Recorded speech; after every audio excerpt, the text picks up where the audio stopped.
السلام علیکم ملګرو. موږ به یو شی د ښکاره کړو، دا یقینا هم داسې شی دی چې د خلکو پام نه ورته کېږي، مګر ډېر خطرناک دی. 2-3 واره دا ترک واقع پیښه شوې ده د یو چرمیانو کې، یو ځای کې دلته په خانوځی کې، بل ځای کې هم داسې کیسه وشوله چې دا کم بورونه ول سوي دي، لا کومې زړې باوړیانې دي، د هغو سرونه بالکل خلاص دي.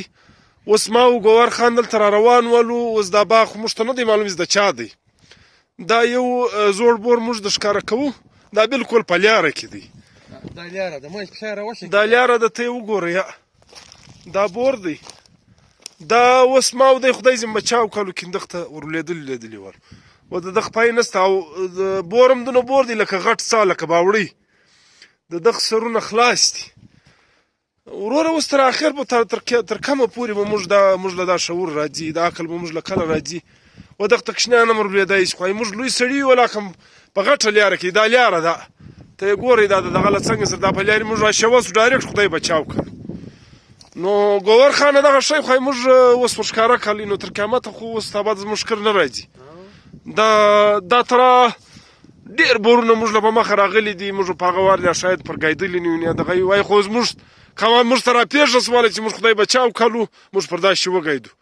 نو د خدای دپاره دا یو شی کوم، زه دا کلي والات علاقې والات دا خواست کوم، که انتظامیه دونه قدر دغه لري، اپروچ لري، اختیار لري چې د هغه بندوی شي، هغه دې بند کړي. کنې موږ خو خلکو خو سر نه خلاصوي. نو له دا بوره خدای بچاو کړو، دا خو موږ د ښکاره کړی.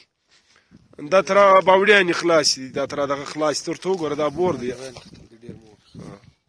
اوس دا بالکل لاندې شاوخوا دا تر دی، دا دغه ګرد کچی دي، دا سایډونه سړی دغه هم ورله کېدای شي. نو د خدای دپاره ورور د علاقې والاته زه دا وایم، د ګرد کاریزاتو خانوځی بلوځی د ګرد کاریزاتو والا دپاره چې ورور دغه وکړي، یا پښتنه سیمې کې هر ځای کې دا کم بورونه دي چې چاله دا پیغام ورځي، هغه دا بورونه او دا څانان دا سرونه د کم از کم بند کړي، مهرباني. اوس دا مین لاره ده، بالکل روډ دی، ګاډیان هم پر ځي. دلته په بل ځای کې موږ دغه د ښکاره کړو.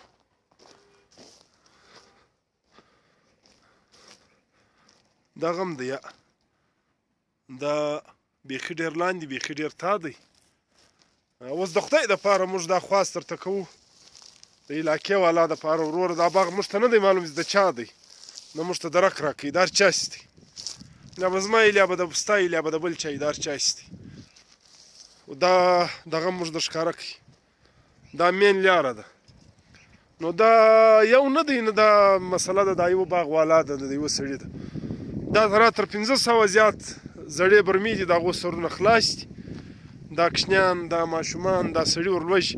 خدای دې نه کوي، خدای دې نه کوي د دا باغ داسې چا دی، د هغه باغ والا خپل مالک هم یوه ورځ بیا پام نه وي ور وبلوږي. نو اوس دا خبرې ډېرې عام خبرې دي، مایي دنیا ډېره مخته روانه ده. موږ په هغه شیانو کې لا دغه څانان ته ورته وګوره، دا د یو مظلوم، د یو مسکین کوچنی دا هلته ور ولوېدی، دلته خو غټ سړی لا ورلوېدی شي. نو دغه به بیا پور پر چا وي. نو اوس د خدای دپاره موږ دا خواست کوو، دا علاقې والا چې دغه خپل څانان بند کړي. دا روډ دی، لیاره ده، غټ لیاره ده، دا د لیارې په څنګ کې دی، بل خو موږ ته یې در ښکاره کړی. نو د خدای دپاره باید نظامي هم باید چې پر دغه وکړي، دا خلک پر دا شي په هغه دغه کې چې باید دا خپل څانان بند کړي، پر دا شی مجبوره کړي. او خاص طور پر دا ذمه دار اکشن کمیټې به دغه کې ګر ذمه داران شته، زموږ هم دی لږ ډېر دغه یې وکړي. نو د ذمه دار اکشن کمیټې دلته کوم مسران دي، لا کوم ذمواران دي، هغه باید چې دغه کمپین وچلوي، او باقاعده یو څه خلک ورته ونیسي. دغه برمې، دا زړې برمې، زاړه څانان، ولې برمې اکثره وچې سولې، سرونه یې خلاص دي. نو په دغه کې دا مسلمانان یې له کېدای شي.